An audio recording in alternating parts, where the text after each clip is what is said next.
Hello friends, तो देख सकते हो यार, आज हम बात करेंगे क्लास 12 केमिस्ट्री का बहुत ज्यादा ही मोस्ट इंपॉर्टेंट टॉपिक संयोजकता आबंध सिद्धांत वैलेंस बॉन्ड थ्योरी। बहुत ज्यादा ही मोस्ट इंपॉर्टेंट है बोर्ड एग्जाम के लिए। ठीक है, 5 नंबर का यार ये हर साल एग्जाम में पूछा जाता है कि संयोजकता आबंध सिद्धांत क्या होता है। ठीक है, इसे संक्षेप में बताइए। तो एकदम मस्त तरीके से आज हम इसे समझेंगे, वैलेंस बॉन्ड थ्योरी वीबीटी सिद्धांत को, और विद एग्जाम्पल उदाहरण सहित एकदम मस्त तरीके से। ठीक है, बस आपको वीडियो को आखिर तक देखना है, समझाने की गारंटी मेरी। ठीक है, एक एक पॉइंट समझ जाओगे, बस आपको वीडियो को आखिर तक देखना है। और ये आपका जो टॉपिक है उप सह संयोजन यौगिक जो चैप्टर है आपका उसका है, और मोस्ट इंपॉर्टेंट है बोर्ड एग्जाम के लिए। ठीक है, तो तैयार यार जरूर करना है। ठीक है, तैयार आपको जरूर करना है, भूलना नहीं है। ठीक है, तो चलो देखते हैं संयोजकता आबंध सिद्धांत वैलेंस बॉन्ड थ्योरी को। ठीक है, तो यार देखो, संयोजकता आबंध सिद्धांत क्या होता है। तो देखो, ये जो सिद्धांत है ये उप सह संयोजन यौगिक, जिसे इंग्लिश पे कोऑर्डिनेशन कंपाउंड कहते हैं, उस पे होता है। कोऑर्डिनेशन कंपाउंड क्या होता है, जैसे एग्जांपल के तौर पर मान लो K4FeCN का होल 6, ये आपका क्या है, एक प्रकार का उप सह संयोजन यौगिक, जिसे इंग्लिश पे कहते हैं कोऑर्डिनेशन कंपाउंड। ठीक है, अगर इसमें बात करें, देखो ये के बाहर लगा हुआ है, तो मतलब ये क्या, आपको पता है पोटेशियम पे पॉजिटिव चार्ज होता है, तो ये जो होगा ये पूरा आपका धनायन कहलाएगा। ठीक है, और इस कोष्टक के अंदर इतना जो है ये आपका क्या कहलाएगा, ऋणायन कहलाएगा। ठीक है, ध्यान से समझो एक एक बात। देखो ये पोटेशियम बाहर लगा, तो पोटेशियम पे प्लस चार्ज होता है, तो ये क्या कहलाएगा, धनायन कहलाएगा, और कोष्टक के अंदर वाला क्या कहलाएगा, ऋणायन कहलाएगा। अगर इसमें बात करें Fe क्या है, Fe जो है इसे कहते हैं सेंटर एटम। क्या कहते हैं, सेंटर एटम, या आप हिंदी पे कहो तो केंद्रीय धातु परमाणु। ठीक है, एक एक पॉइंट को आपको समझा रहे हैं जिससे दिक्कत ना हो समझने में। ठीक है, Fe क्या है यहाँ पे, सेंटर एटम, जिसे कहते हैं केंद्रीय धातु परमाणु। अब बात आती है Cn क्या है, ये जो Cn 6 जुड़े हुए हैं इन्हें कहते हैं लिगेंड। क्या कहते हैं, इन्हें लिगेंड कहते हैं। ठीक है, तो केंद्रीय धातु परमाणु है ये, और ये लिगेंड है। तो केंद्रीय धातु परमाणु से जो लिगेंड है ये उप सह संयोजक बंध द्वारा जुड़ते हैं, और इस टाइप से बना यौगिक ही क्या कहलाता है, उप सह संयोजक यौगिक कहलाता है। तो जो आपका संयोजकता आबंध सिद्धांत कोऑर्डिनेशन वैलेंस बॉन्ड थ्योरी जो है आपकी, ये आपका इन्हीं संकुल यौगिकों पे होगी। ठीक है, तो देखो इस सिद्धांत को एकदम मस्त तरीके से समझते, इतना तो समझ गए उपसह संयोजन यौगिक क्या होते हैं। ठीक है, आप देखो इस सिद्धांत को समझते हैं, मोस्ट इंपॉर्टेंट है, 5 नंबर का पूछा जाएगा। और यार अगर चैनल पे न हो तो चैनल को सब्सक्राइब और वीडियो को लाइक भी कर लेना। ठीक है, तो चलो देखते हैं। तो देखो, इस सिद्धांत का प्रतिपादन लाइनस पाउलिंग ने किया था। किसने किया था, इस सिद्धांत जो संयोजकता आबंध सिद्धांत या संयोजकता बंध सिद्धांत वैलेंस बॉन्ड थ्योरी है, इस सिद्धांत का प्रतिपादन किस साइंटिस्ट ने किया था, लाइनस पाउलिंग। लाइनस पाउलिंग नामक साइंटिस्ट ने इस सिद्धांत का प्रतिपादन किया था। फिर बात आई, यह सिद्धांत संकुल यौगिकों के निम्न गुणों की व्याख्या करता है। ये जो संकुल यौगिक या उप सह संयोजक यौगिक है, इनके कुछ गुणों की व्याख्या ये सिद्धांत करता है। कौन कौन से गुणों की, देखो पहला गुण है केंद्रीय धातु आयन की मूल अवस्था में इलेक्ट्रॉनिक संरचना। ये आपका ये जो केंद्रीय धातु आयन Fe है, इसकी मूल अवस्था में इलेक्ट्रॉनिक संरचना क्या है उसको, और क्या दिखाता है, संकुल की ज्यामिति कैसी है, मतलब इस संकुल का स्ट्रक्चर कैसे बनेगा। और तीसरा ये संकुल के चुंबकीय गुण, संकुल के चुंबकीय गुणों को बताता है कि ये अनुचुंबकीय गुण दिखाएगा या प्रतिचुंबकीय गुण दिखाएगा। अभी तो वो बात हम उदाहरण से समझ लेंगे, जब उदाहरण बताएंगे तो ये तीनों पॉइंट आपके क्लियर हो जाएंगे। तो पहले ये समझो कि संयोजकता आबंध सिद्धांत संकुल यौगिकों में होता है। इस सिद्धांत का प्रतिपादन लाइनस पाउलिंग ने किया। अब बात आती है कि मतलब ये क्या करता है संकुल यौगिकों की, तो ये कुछ गुणों की व्याख्या करता है। क्या, कौन कौन से गुण, पहला केंद्रीय धातु आयन की मूल अवस्था में इलेक्ट्रॉनिक संरचना, दूसरा संकुल की ज्यामिति, और तीसरा संकुल के चुंबकीय गुण। ठीक है, तो इन 3 चीजों की व्याख्या करता है यह सिद्धांत। तो इतना समझ में आ गया, ये आपका संकुल यौगिक या ये संकुल यौगिक कह सकते हो, या उप सह संयोजक यौगिक कोऑर्डिनेशन कंपाउंड कह सकते हो। ठीक है, आप बात करें, इतना तो सिंपल सी बात समझ गए, इतना तो सिंपल था। आप बात करें इस सिद्धांत के अनुसार क्या होता है। ठीक है, तो लिखते हैं इस सिद्धांत के अनुसार। ठीक है, इस सिद्धांत के अनुसार कौन कौन सी बातें बताई गई हैं, उसको हम उदाहरण से पूरा आपको समझाएंगे। ठीक है, पहले थ्योरी बताएंगे, फिर एक एक बात को आपको उदाहरण एग्जाम्पल से समझा देंगे। तो आप लोग क्या करो, पहले इतनी चीजों का स्क्रीनशॉट ले लो, फिर हम इसे इरेज कर देंगे और फिर यहां से इस सिद्धांत के अनुसार लिखकर पूरी थ्योरी लिखेंगे और फिर आपको मस्त तरीके से उदाहरण से समझा देंगे। ठीक है, एक एक बात उदाहरण से समझनी है। पहले क्या करो, इसका स्क्रीनशॉट आप लोग ले लो। ठीक है, सिंपल इतना तो आपने जान लिया कि सिद्धांत के अनुसार आप किन किन बातों की बारे में जान सकते हो, किन किन गुणों के बारे में जान सकते हो।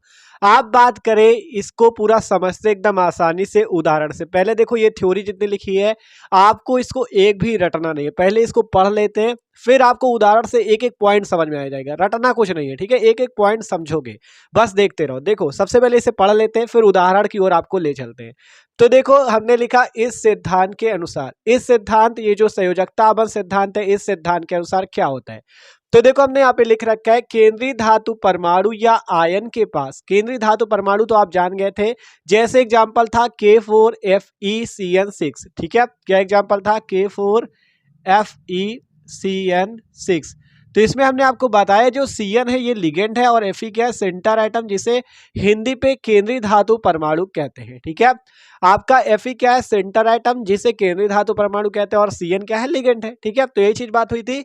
तो कहा गया केंद्रीय धातु परमाणु या आयन के पास अपनी समन्वय संख्या के बराबर ही रिक्त कक्षक होते हैं, जिनके संकरण से आबंधित कक्षक का निर्माण होता है। ठीक है, अभी आपको ये समझ में नहीं आएगा, जब अभी उदाहरण बताएंगे ना तब समझ में आएगा। सबसे पहले इतना समझ लो, ये समन्वय संख्या कहा गया है। समन्वय संख्या क्या होती है, समन्वय संख्या कह सकते हो या इसे उपसहसंयोजन संख्या भी कह सकते हो। ये समन्वय संख्या या उपसहसंयोजन संख्या क्या होती है, देखो ध्यान समझना। ये जैसे केंद्रीय धातु परमाणु है Fe, इससे कितने लिगेंड जुड़े हुए हैं, लिगेंड क्या है ये Cn, कितने लिगेंड जुड़े हुए हैं, 6 Cn जुड़े हुए हैं।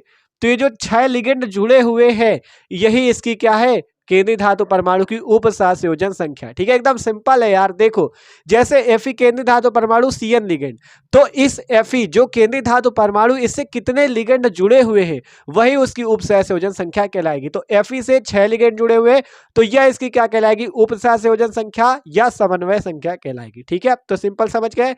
तो कहा गया केंद्रीय धातु परमाणु या आयन के पास अपनी समन्वय संख्या के बराबर ही रिक्त कक्षक होते हैं, जिनके संकरण से आबंधित कक्षक का निर्माण होता है। मतलब जैसे Fe पे 6 लिगेंड जुड़े हुए हैं, तो इसकी समन्वय संख्या 6 होगी, अर्थात इसमें रिक्त कक्षक कितने होंगे, 6 होंगे, क्योंकि आपसे कहा गया परमाणु आयन के पास अपनी समन्वय संख्या के बराबर ही रिक्त कक्षक होते हैं। ठीक है, और जिनके संकरण से आबंधित कक्षक का निर्माण होता है। अभी जब उदाहरण की ओर ले चलेंगे तो आपको ये समझा देंगे। ठीक है, आगे पढ़ो।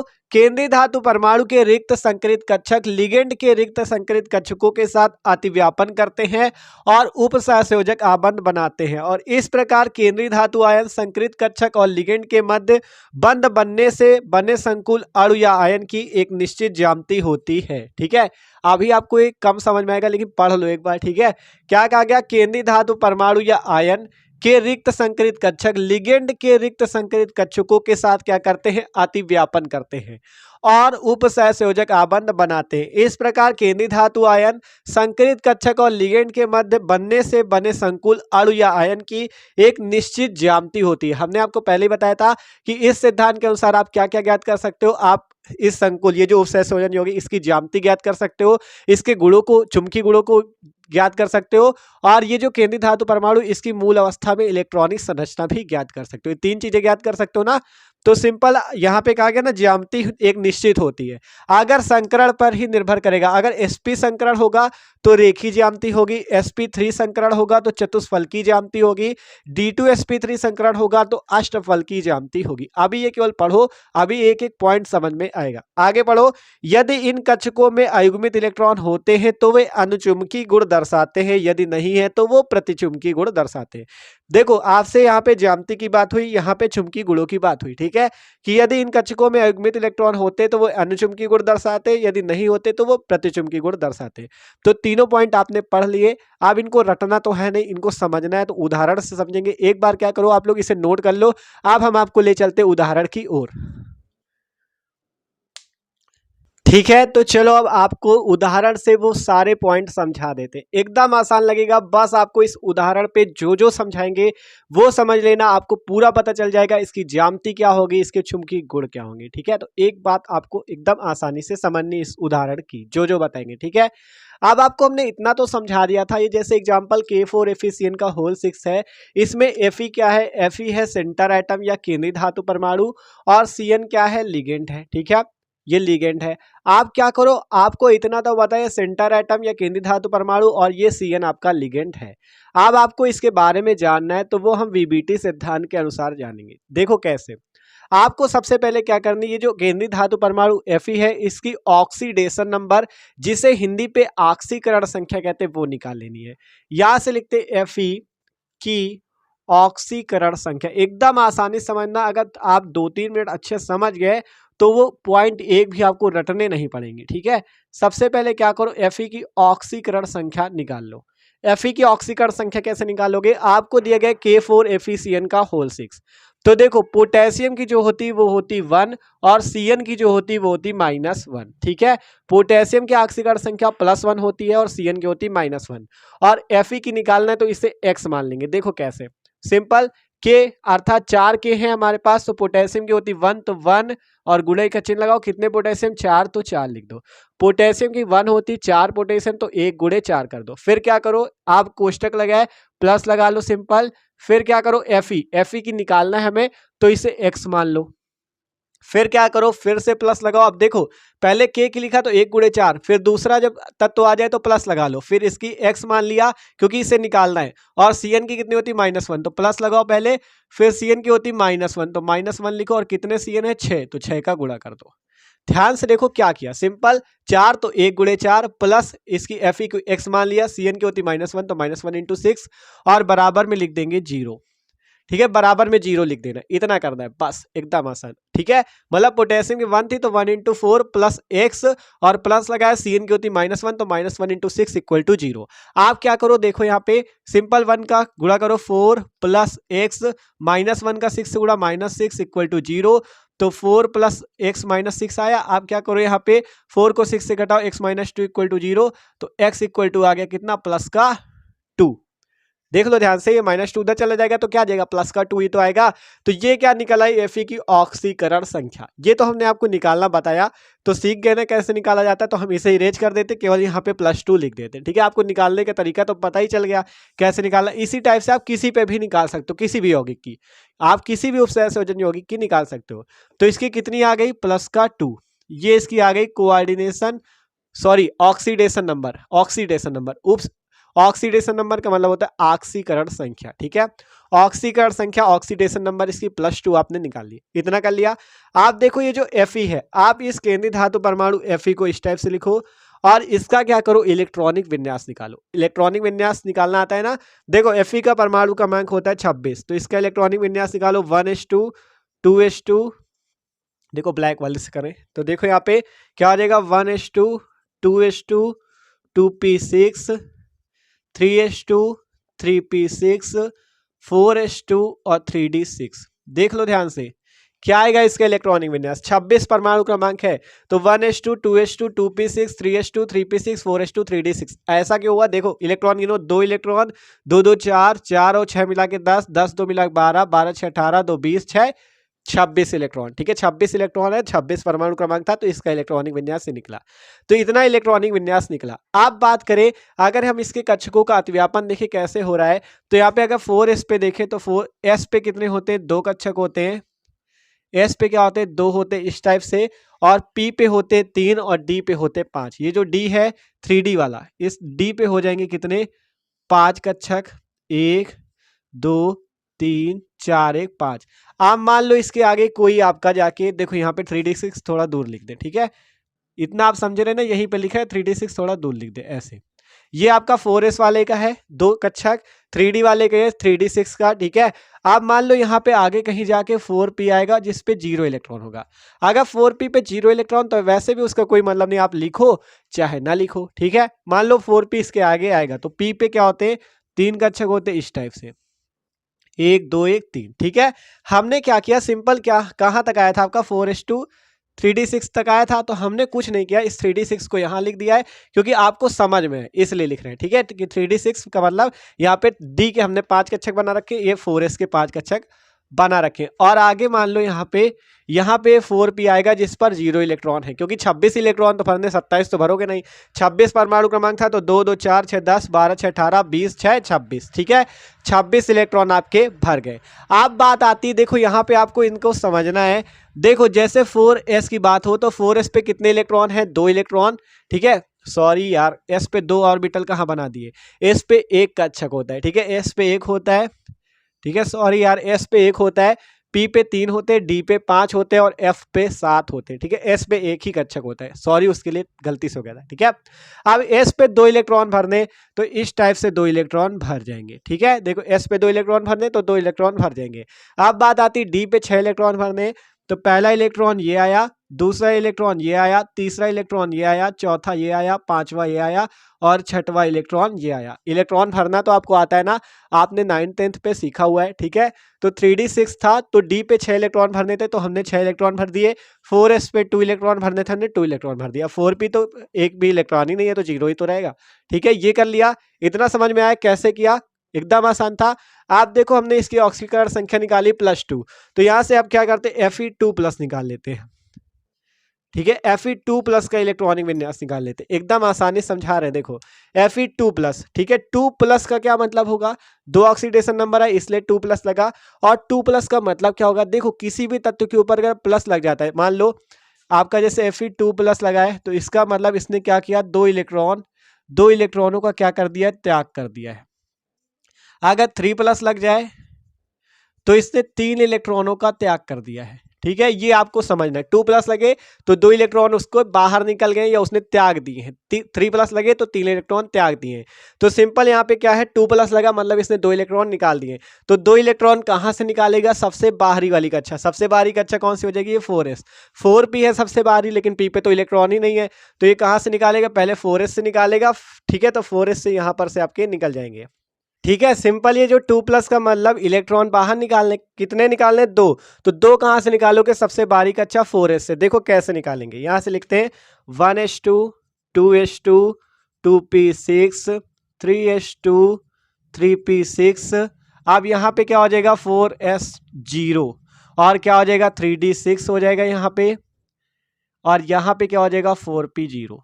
ठीक है, ये 4p का तो कोई मतलब ही नहीं यार, 4p लिखो चाहे ना लिखो कोई दिक्कत नहीं, क्योंकि जब p पे 0 इलेक्ट्रॉन तो 0 इलेक्ट्रॉन है तो वो ऐसे भी उसका कोई मतलब नहीं। ठीक है, तो 4p यहाँ पे हम लिख रहे हैं अभी आपको समझाने के लिए। ठीक है, तो देखो ये 4s पे देखा आपने, यहाँ पे 4s2 था, यहाँ पे 4s0 हुआ। ऐसा क्यों, क्योंकि हमने आपको बताया यहाँ पे 2+ लगा मतलब इससे 2 इलेक्ट्रॉन बाहर निकलेंगे।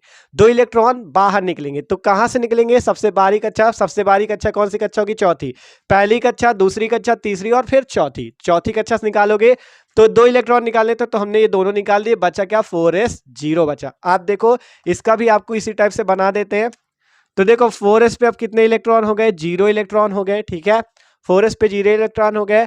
और आपका डी पे देखो, इसे चाहो तो देखो अभी आपको समझा दें, यहाँ पे जैसे आपने 4s2 3d6 4p इस टाइप से लिखा, आप चाहो तो 3d6 ऐसे, 4s2 ऐसे और 4p ऐसे भी लिख सकते हो, इसमें कोई दिक्कत की बात नहीं है। देखो हम आपको करके भी दिखा दें। ठीक है, देखो कुछ नहीं किया, यहाँ पे सही से देखना किया क्या हमने, 3d6 यहाँ लिखा था तो हमने इसे ऐसे कर दिया। क्यों कर दिया यार, कि आपको समझ में आए कि पहली कक्षा ये, दूसरी ये, तीसरी ये है पूरी तीसरी, और ये बाहरी वाली चौथी, 4s2 और 4p0। ठीक है, उसी तरह यहाँ पे भी कर दिया। आप चाहे तो ऐसे जैसे था वैसे भी लिख सकते हो, कोई दिक्कत नहीं, लेकिन आपको समझ में अच्छे से है इसलिए मैं ऐसे लिख दिया है 3d6 4s2। ठीक है, ये आपका इतना तक इलेक्ट्रॉनिक विन्यास आया था, 26 इलेक्ट्रॉन उसी टाइप से थे। Fe2+ का निकाला तो इसका भी ऐसे लिखा 3d6, और बाहरी वाली कक्षा से हमने 2 इलेक्ट्रॉन निकाल दिए, 4s0 हो गया। अब इसका विन्यास देख लो, डी पे कितने इलेक्ट्रॉन है, 6 इलेक्ट्रॉन, तो 6 इलेक्ट्रॉन भर देते हैं सिंपल। ठीक है, डी पे 6 इलेक्ट्रॉन भरने, 2 3 4, एक 5 कक्षक होते हैं, 5 कक्षक बना दिए। 6 इलेक्ट्रॉन भरने, अभी भी 6 है इस पे, तो 1 2 3 4 5 1 6 इलेक्ट्रॉन। 4s पे कितने हैं, 4s पे तो अब 0 बचे, और 4p पे भी कितने हैं, 0 ही बचे। ठीक है। अब एक बार यार फिर से आपको समझा दे जिससे यार समझ में पूरा आना चाहिए। देखो पहले इतना था, Fe की ऑक्सीकरण संख्या निकालो +2 आएगी, Fe का इलेक्ट्रॉनिक विन्यास निकालो, ये 1s2 2s2 2p6 3s2 3p6 3d6 4s2 आएगा। 3d6 का हमने विन्यास किया तो इस पे 6 इलेक्ट्रॉन भरने थे, 4s2 पे 2 इलेक्ट्रॉन और 4p पे हमने मान लिया आगे 4p कक्षक आएगा। ठीक है। फिर Fe2+ का निकालेगा, 2+ का मतलब 2 इलेक्ट्रॉन बाहर निकालने, तो 2 इलेक्ट्रॉन बाहरी कक्षा 4s से निकाल दिए, तो यहाँ पे बचा 4s0। आप 3d6 का विन्यास किया, 4s का विन्यास किया, 4p का विन्यास किया। इतना समझ में आया। आप देखो चलते आगे। अब बात आती इस लिगेंड की, CN। ये आपका CN क्या है, एक लिगेंड है। कितने लिगेंड है हमारे पास, CN 6 है, 6 CN है और 6 CN को आपको इन कक्षकों पे लाना है, क्योंकि हमने आपको थ्योरी पे बताया था क्या कि ये जो आपके लिगेंड के, ये जो आपके केंद्रीय धातु परमाणु Fe है, इसके कक्षक, इनके कक्षक और लिगेंड के कक्षक के बीच में क्या होता है, अतिव्यापन होता है। ठीक है, आपको बताया था ना। और इसमें रिक्त कक्षक उतने ही होंगे जितनी इसकी समन्वय संख्या होगी, अर्थात जितने लिगेंड की संख्या होगी। लिगेंड की संख्या ही समन्वय संख्या कहलाती है। 6 लिगेंड है तो 6 इसकी समन्वय संख्या या उपसहसंयोजन संख्या होती है। तो इसमें 6 आपको रिक्त कक्षक करने होंगे। आप यहां से लिख सकते हो कि CN जो है एक प्रबल लिगेंड है, CN एक प्रबल लिगेंड है। एक एक बात को यार ध्यान से समझो। आप CN प्रबल लिगेंड है और कितने CN हमारे पास, 6 CN है, तो इसकी आपका केंद्रीय धातु परमाणु की समन्वय संख्या क्या हो जाएगी, 6 हो जाएगी। आप जब 6 इसकी समन्वय संख्या होगी तो हमने आपको पहला पॉइंट जो बताया था, अभी पूरा समझाएंगे फिर से। आपको पहला पॉइंट ये बताया था कि समन्वय संख्या जितनी भी होगी उपसहसंयोजन यौगिक में केंद्रीय धातु आयन की, उतनी ही उसमें रिक्त कक्षक होंगे उपस्थित। तो 6 आपकी समन्वय संख्या की, क्योंकि जब 6 CN है यहाँ पे तो 6 Fe की समन्वय संख्या होगी और 6 ही रिक्त कक्षक होंगे। अभी आपको 6 रिक्त कक्षक नहीं दिख रहे हैं, तो देखो हम यहाँ पे लिखते 6 CN है प्रबल लिगेंड, तो यहाँ पे हम क्या करते हैं, 6 रिक्त कक्षक बनाते। पहले यहाँ पे आपका क्या है, 3d6 है, तो 3d6 का इस टाइप से विन्यास हो जाएगा, 1 2 3 4 5, यहाँ पे ये इस टाइप से, यहाँ पे इस टाइप से। ठीक है, सिंपल इस टाइप से आपका हो जाएगा। ठीक है, सिंपल इस टाइप से आपका बन जाएगा। अब आपको चाहिए क्या, 6 रिक्त कक्षक चाहिए, क्योंकि जब 6 उपसहसंयोजन संख्या है तो 6 रिक्त कक्षक भी चाहिए। तो सिंपल यहां से आपको करना क्या, इसको देखो, इन इलेक्ट्रॉनों को इस टाइप से आपको कर देना है। एक कक्षक पे 2 ही इलेक्ट्रॉन आएंगे। ठीक है, 2 इलेक्ट्रॉन ये भरे, इनको भी 2 कर दो, इनको भी 2 कर दो, इस टाइप से। देख लो हमने इनको किया क्या, ये जो आपके 2 तो पहले से थे, तो एक कक्षक में 2 ही आ सकते हैं। इस वाले को इसमें भर दिया तो 2 हो गए, इस वाले को इसमें भर दिया तो 2 हो गए। अब आपको चाहिए क्या थे, 6 रिक्त कक्षक चाहिए यार। तो यहाँ पे देखो कितने रिक्त कक्षक हो गए, 1 2 3 4 5 6, 6 रिक्त कक्षक हमारे पास हो चुके हैं। तो यही बात, पहला पॉइंट यही कहता था कि केंद्रीय धातु आयन, केंद्रीय धातु आयन ये Fe, ठीक है, केंद्रीय धातु आयन या केंद्रीय धातु परमाणु की समन्वय संख्या जितनी होगी उतनी ही उसकी क्या होगी, उतनी ही उसमें क्या होगी, रिक्त कक्षक होंगे। और समन्वय संख्या कैसे निकालोगे, 6 CN जुड़े तो 6 उसकी समन्वय संख्या, 6 समन्वय संख्या तो रिक्त कक्षक भी कितने होंगे, 6। तो हमें 6 रिक्त कक्षक बनाने 6 CN के लिए। तो हमने क्या किया, इन्हें इस टाइप से इलेक्ट्रॉनों को भर दिया, 1 रिक्त कक्षक, 2 रिक्त कक्षक, 3 4 5 6, 6 रिक्त कक्षक हो गए। पहला पॉइंट समझ में आ चुका है। ठीक है, अभी आपको फिर से थ्योरी की तरफ ले चलेंगे, थ्योरी बता देंगे एक बार फिर से। ठीक है, इतना तक तो समझ में आया। आप 6 CN है, देखो एक CN जो है, CN के पास होता है निगेटिव चार्ज, मतलब -1, CN के ऊपर इस टाइप से -1 होता है। ठीक है, अब जब माइनस चार्ज है तो माइनस का मतलब होता है 2 इलेक्ट्रॉन। ठीक है, अगर CN के ऊपर एक माइनस लगा हुआ है इस टाइप से, तो माइनस का मतलब इस पे 2 इलेक्ट्रॉन रखे हुए हैं। ठीक है, ध्यान समझो, CN के ऊपर अगर माइनस लगा है तो मतलब उसके ऊपर 2 इलेक्ट्रॉन रखे हुए हैं। तो एक CN के पास कितने इलेक्ट्रॉन हो गए, एक CN के पास हो गए 2 इलेक्ट्रॉन। ध्यान से समझना, 6 CN है हमारे पास, आपको बता रहे हैं कि CN के ऊपर माइनस लगा है, माइनस का मतलब होता है 2 इलेक्ट्रॉन। तो एक CN के पास है 2 इलेक्ट्रॉन, हमारे पास है 6 CN, तो 6 CN के पास हो गए 6 दूना 12 इलेक्ट्रॉन। ठीक है, 6 CN के पास हो गए 12 इलेक्ट्रॉन। तो सिंपल देखो, एक CN जो आया 2 इलेक्ट्रॉन लेके आएगा, तो मान लो एक CN यहाँ पे आ गया, एक CN यहाँ पे आ गया, एक CN यहाँ पे आ गया, एक CN यहाँ पे आ गया, एक CN यहाँ पे, और एक CN आपका यहाँ पे आ गया। ठीक है, देख लो ध्यान से, आपके पास 6 CN है, 6 CN को आपको इसमें स्थान देना है। तो पहला CN ये आया, दूसरा CN ये आया, तीसरा ये, चौथा ये, पांचवा ये, छठवा ये, और सभी CN के पास इलेक्ट्रॉन कितने हैं, 2। ये जो आपको इस टाइप से क्रॉस चिन्ह दिखा रहे, ये इलेक्ट्रॉन है, पहला इलेक्ट्रॉन, दूसरा इलेक्ट्रॉन। ठीक है, तो ये जो क्रॉस से आपको दिख रहा है ये इलेक्ट्रॉन ही है, ठीक है। इसमें इस टाइप से दिखाया था तो इसमें क्रॉस से दिखा दिया, तो 2 इलेक्ट्रॉन ये Cn लेके आए, 2 इलेक्ट्रॉन ये वाला 2, ये 2, ये 2, ये 2, ठीक है। इतना समझ में आया। अब इससे होगा क्या, क्यों किया हमने ऐसा, अब आपको इससे पता चलेगा इसमें कौन सा संकरण है। संकरण जब पता चल जाएगा तो ज्यामिति भी पता चल जाएगी। देखो इस पे संकरण देखो, देखो 2, ये कौन सा कक्षक है, ये है 3d6 कक्षक। ये कौन सा कक्षक है, ये है 4s कक्षक। और ये कौन सा है 4p। तो d के कितने यूज हुए हैं Cn भरने के लिए, मतलब जो Cn आपका आए हैं 6, d के कितने कक्षक यूज हुए हैं 2, पहला कक्षक ये, दूसरा ये, 2d कक्षक में Cn आया तो यहां से लिखते हैं d2। 2d कक्षक पे Cn आया तो लिख दिया d2। फिर क्या हुआ, एक s कक्षक पे Cn आया तो लिख दिया s। फिर 3p कक्षक पे Cn आया तो लिख दिया 3। तो d2sp3 संकरण आ गया, ठीक है। d2sp3 संकरण आ गया। देखो ध्यान से यहाँ पे दो, ये जो Cn है ये आपके d कक्षक पे कितने ले आ रहे हैं 2, s कक्षक पे आ रहा है 1 Cn, p कक्षक पे आ रहा है 1 2 3 Cn। तो संकरण हो गया d2sp3 संकरण। अब जब संकरण निकल गया तो ज्यामिति भी निकल जाएगी। ज्यामिति कौन सी हो जाएगी आपकी, ज्यामिति कौन सी हो जाएगी, अष्टफलकी ज्यामिति, ठीक है, अष्टफलकी ज्यामिति। तो यहां से आपको क्या पता चला, अष्टफलकी ज्यामिति। इसमें ज्यामिति कैसी, अष्टफलकी। तो आपको ये तो पता चल गया, आपको बताया था कि संयोजकता आबंध सिद्धांत आपके ज्यामिति के बारे में बताता है कि संकुल यौगिक की कौन सी ज्यामिति है। तो इसमें पता चला ज्यामिति कौन सी है, अष्टफलकी। और इसकी ज्यामिति होगी कैसे, स्ट्रक्चर भी बता दे आपको। ये देखो यहाँ पे K4 है तो लिख दो 4K+, और अंदर क्या रखोगे, केंद्रीय धातु परमाणु Fe। कितने Cn है, 6 Cn। तो इस टाइप से उपसहसंयोजन आबंध से जोड़ देते, 2 3 Cn 4 Cn 5 Cn 6 Cn, ठीक है। इस टाइप से ऊपर लगा देते हैं। देखो इसको कोष्टक पे बंद कर दे जिससे आपको पूरा अच्छे से दिखे, ठीक है। ये इसका क्या स्ट्रक्चर, क्योंकि आपको पता चल गया अष्टफलकी ज्यामिति है तो आप इसका स्ट्रक्चर आसानी से ड्रॉ कर सकते हो, ठीक है। और ऊपर यहाँ पे इलेक्ट्रॉन कितने हो जाएंगे, जब 4K+ है तो इलेक्ट्रॉन यहाँ पे 4- कर लेना, कॉपी पे सही से बनाना। ऊपर 4- लिखा हुआ है, छोटा लिखा है लेकिन समझ लेना, यहाँ पे हमने 4- लिखा हुआ है, ठीक है। यहाँ पे क्या लिखा है 4-। और ये आपके इस टाइप से उपसहसंयोजक आबंध से जुड़ जाएंगे। ये जो तीर के निशान दिख रहे हैं यही है उपसहसंयोजक आबंध या उपसहसंयोजक बॉन्ड, ठीक है। यही क्या उपसहसंयोजक बॉन्ड है। तो इसकी ज्यामिति हमें पता चल गई, अष्टफलकी ज्यामिति। इसीलिए कह रहे थे एक पॉइंट नहीं रटना पड़ेगा, सब कुछ समझना है आपको। क्या पता चला, सबसे पहले तो इतना निकाला Fe की ऑक्सीडेशन नंबर, इसका इलेक्ट्रॉनिक विन्यास, फिर Fe2+ का इलेक्ट्रॉनिक विन्यास, फिर 6 Cn थे 6 Cn आए। देखा कितने कितने कक्षक यूज हो रहे हैं, 2 D के कक्षक यूज हुए, 1 S का, 3 P के, तो d2sp3 संकरण अर्थात अष्टफलकी ज्यामिति होगी। और इसका स्ट्रक्चर इस टाइप से बनेगा। ये जो ज्यामिति कहलाती है ये अष्टफलकी कहलाती है, ठीक है, अष्टफलकी ज्यामिति। तो हमने आपको 3 पॉइंट बताए थे। आप क्या कर सकते हो, आप ये जो केंद्रीय धातु परमाणु है इसका मतलब मूल अवस्था में इलेक्ट्रॉनिक संरचना ज्ञात कर सकते हो, जैसे देख सकते हो इसकी संरचना। और फिर आप क्या बताया था कि आप इसकी ज्यामिति ज्ञात कर सकते हो, तो इसकी ज्यामिति कैसी, अष्टफलकी। तीसरी बात आपको एक बताई थी कि आप इसके चुंबकीय गुणों को ज्ञात कर सकते हो। चुंबकीय गुण इसमें कौन सा होगा वो बताते। देखो तीसरा पॉइंट जो हमने आपको लिखा था कि इस सिद्धांत के अनुसार, अभी आपको ले चलते उस पर। तो हमने बताया था कि जिसमें अयुग्मित इलेक्ट्रॉन होंगे वो अनुचुंबकीय गुण दर्शाएंगे, और जिसमें अयुग्मित इलेक्ट्रॉन नहीं होंगे वो प्रतिचुंबकीय गुण दर्शाएंगे।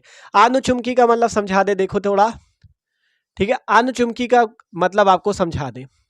अनुचुंबकीय का क्या, पहले अयुग्मित इलेक्ट्रॉन समझो। अयुग्मित इलेक्ट्रॉन क्या होते हैं, अयुग्मित इलेक्ट्रॉन का मतलब होता है अकेला इलेक्ट्रॉन। जैसे इस टाइप से अकेला इलेक्ट्रॉन हो जाए तो उसे अयुग्मित इलेक्ट्रॉन कहते हैं। और युग्मित इलेक्ट्रॉन का क्या मतलब होता है, इस टाइप से जब इलेक्ट्रॉन क्या हो, जोड़े में हो। जब कक्षक पे इलेक्ट्रॉन जोड़े में हो तो वो युग्मित इलेक्ट्रॉन कहलाता है, और जब कक्षक पे इलेक्ट्रॉन अकेला हो तो वो अयुग्मित इलेक्ट्रॉन कहलाता है, ठीक है। अगर हम यहाँ पे बात करें तो आपको क्या कोई भी इलेक्ट्रॉन अकेला दिख रहा है, देखो ध्यान से, इसमें भी 2 इलेक्ट्रॉन, इसमें भी 2, इसमें भी 2, इसमें भी 2, इसमें भी 2, इसमें भी 2, इसमें सब में 2-2 इलेक्ट्रॉन है। अगर कहीं इसमें एक भी इलेक्ट्रॉन अकेला होता तो वो क्या कहलाता, उसमें क्या होता, अयुग्मित इलेक्ट्रॉन। लेकिन यहाँ पे आप देख रहे हो एक भी इलेक्ट्रॉन अकेला नहीं, तो ये कौन से इलेक्ट्रॉन कहलाएंगे, युग्मित इलेक्ट्रॉन, ठीक है। कौन से इलेक्ट्रॉन कहलाएंगे, युग्मित इलेक्ट्रॉन। आप यहाँ नीचे से लिख लेना, चूंकि इसमें सभी इलेक्ट्रॉन युग्मित हैं, और जब युग्मित इलेक्ट्रॉन होंगे तो कौन सा गुण दर्शाएंगे, प्रतिचुंबकी। ये हमने केवल आपको K4Fe का होल 6 का एग्जांपल दिया है। दूसरा एग्जांपल लोगे तो उसमें और कोई, अगर उसमें अयुग्मित इलेक्ट्रॉन मतलब कोई भी अकेला इलेक्ट्रॉन आता है तो अनुचुंबकीय गुण दर्शाएगा। ठीक है, तो आपको इससे वीबीटी सिद्धांत से क्या क्या पता चलेगा, उसके चुंबकीय गुणों के बारे में भी पता चलेगा। यहाँ पे सारे इलेक्ट्रॉन जोड़े में हैं। जब इलेक्ट्रॉन जोड़े में हो तो युग्मित इलेक्ट्रॉन कहलाते हैं, और जब युग्मित इलेक्ट्रॉन होते तो प्रतिचुंबकीय होता है, और कहीं यही अयुग्मित इलेक्ट्रॉन होते तो वो अनुचुंबकीय गुण दर्शाता। तो तीनों पॉइंट हमने आपको समझा दिए हैं। ठीक है, पहला पॉइंट भी समझे। ठीक है, दूसरा पॉइंट ज्यामिति का था, ज्यामिति भी हमने बताई अश्फल की। तीसरा पॉइंट था कि अगर अनुचुंबकीय इलेक्ट्रॉन होंगे तो अनुचुंबकीय गुण, सॉरी, अगर अयुग्मित इलेक्ट्रॉन होंगे, अयुग्मित इलेक्ट्रॉन ये होंगे अकेला इलेक्ट्रॉन तो अनुचुंबकीय गुण दर्शाएगा, और अगर युग्मित इलेक्ट्रॉन होंगे तो प्रतिचुंबकीय गुण दर्शाएगा। इतनी बात हमने आपको बताई थी। ठीक है, तो तीनों बात आप समझ चुके हो। एक बार इस एग्जाम्पल का स्क्रीनशॉट ले लो, आशा करते समझ में आया होगा। अब आपको एक बार थ्योरी की ओर फिर से ले चलते हैं और तीनों पॉइंट को फिर से समझाते हैं, जिससे यार पूरा क्लियर होना चाहिए। ठीक है, तो स्क्रीनशॉट लो जल्दी से। ठीक है, तो सिंपल आपने उदाहरण तो समझ लिया। कैसे उदाहरण पे क्या हुआ, जैसे K4Fe का होल 6 था तो Fe पे मतलब 6 CN जुड़े हैं तो उसकी उपसय संयोजन संख्या भी 6 होगी, अर्थात उस पे 6 रिक्त कक्षक होंगे। ठीक है, क्योंकि कहा गया जितनी समन्वय संख्या होगी उतने ही रिक्त कक्षक होंगे। ठीक है, तो रिक्त कक्षक 6 थे, जिसमें 6 CN, जिसमें ये 6 CN आके आपके जुड़ जाते हैं। ठीक है, 6 CN देखा ना आपने जुड़ा, और जिससे कौन सा संकरण हुआ, D2sp3 संकरण हुआ। और D2sp3 संकरण हुआ तो आपको ज्यामिति पता चल गई कि इस संकुल की ज्यामिति क्या होगी। D2sp3 संकरण होगा तो अष्टफल की ज्यामिति होगी। और आपने देखा था उसमें एक, अगर सारे इलेक्ट्रॉन जोड़े में होते अर्थात युग्मित होते तो वो प्रतिचुंबकीय गुण दर्शाता। तो इससे आपको क्या पता चला, उसके गुणों के बारे में। चुंबकीय गुण कौन सा है, उसकी ज्यामिति कैसी, यही चीज आपका संयोजकता आबंध सिद्धांत बताता है। तो आशा करते समझ में आ चुका होगा। एक बार फिर से पढ़ लो। केंद्रीय, देखो कहा गया इस सिद्धांत के अनुसार केंद्रीय धातु परमाणु या आयन के पास अपनी समन्वय संख्या के बराबर ही रिक्त कक्षक होते हैं, जिनके संकरण से आबंधित कक्षक का निर्माण होता है। और रिक्त कक्षक कब होंगे, जब समन्वय संख्या के बराबर ही। और समन्वय संख्या क्या है, केंद्रीय धातु परमाणु जैसे Fe है, इससे जितने लिगेंड जुड़े हैं वही उसकी उपसय संयोजन संख्या या समन्वय संख्या कहलाएगी। जैसे यहाँ पे 6 CN जुड़े तो इसकी समन्वय संख्या 6, और यही रिक्त कक्षक होंगे। फिर बात आई, केंद्रीय धातु परमाणु के रिक्त संकरित कक्षक लिगेंड के रिक्त संकरित कक्षक के साथ अतिव्यापन करते हैं और उपसहसंयोजक आबंध बनाते हैं। उपसहसंयोजक आबंध देखा आपने, इसकी स्ट्रक्चर कैसे बनी थी D2sp3 की, आपका Fe के साथ इस टाइप से CN जुड़े थे। ठीक है, इस टाइप से आपका CN 6 CN आपके जुड़े थे, और किस टाइप की संरचना बना रहे थे, अष्टफल की संरचना बना रहे थे। ठीक है, इस टाइप से आपका 6 CN आपके जुड़े थे और अष्टफल की संरचना बना रहे थे। अपने उदाहरण पे समझ ही लिया। ठीक है, तो वही चीज है कि केंद्रीय धातु परमाणु के रिक्त संकरित कक्षक लिगेंड के रिक्त संकरित कक्षकों के साथ अतिव्यापन करते हैं और उपसहसंयोजक आबंध बनाते हैं। इस प्रकार केंद्रीय धातु आयन, संकरित कक्षक और लिगेंड के मध्य बंध बनने से बने संकुल अणु या आयन की एक निश्चित ज्यामिति होती है। निश्चित ज्यामिति होती है, और वो किस पर निर्भर करती है, संकरण पर। अगर संकरण sp तो रेखीय ज्यामिति होगी, sp3 तो चतुष्फल की ज्यामिति होगी, D2sp3 तो अष्टफल की ज्यामिति होगी। ठीक है, फिर बात आई, यदि इन कक्षकों में अयुग्मित इलेक्ट्रॉन होते हैं तो वे अनुचुंबकीय गुण दर्शाते हैं, और यदि नहीं होते तो वो प्रतिचुंबकीय गुण दर्शाते हैं। तो आपके सारे पॉइंट क्लियर हो चुके हैं कि संयोजकता आबंध सिद्धांत क्या होता है और ये किन किन गुणों को दर्शाता है, और किसके गुण को दर्शाता है, उपसहसंयोजन यौगिक या संकुल यौगिक के। ठीक है, तो समझ में आ चुका है। तो यार वीडियो अच्छा लगा हो तो लाइक जरूर कर देना, और चैनल को भी सब्सक्राइब कर लेना। डिस्क्रिप्शन पे आपको प्लेलिस्ट मिल जाएगी क्लास 12 केमिस्ट्री की, क्लास 12 फिजिक्स की। मस्त तरीके से अपनी क्लास 12 की बोर्ड एग्जाम की तैयारी कर सकते हो। Okay, thanks for watching this video. मिलते किसी अगले वीडियो पे।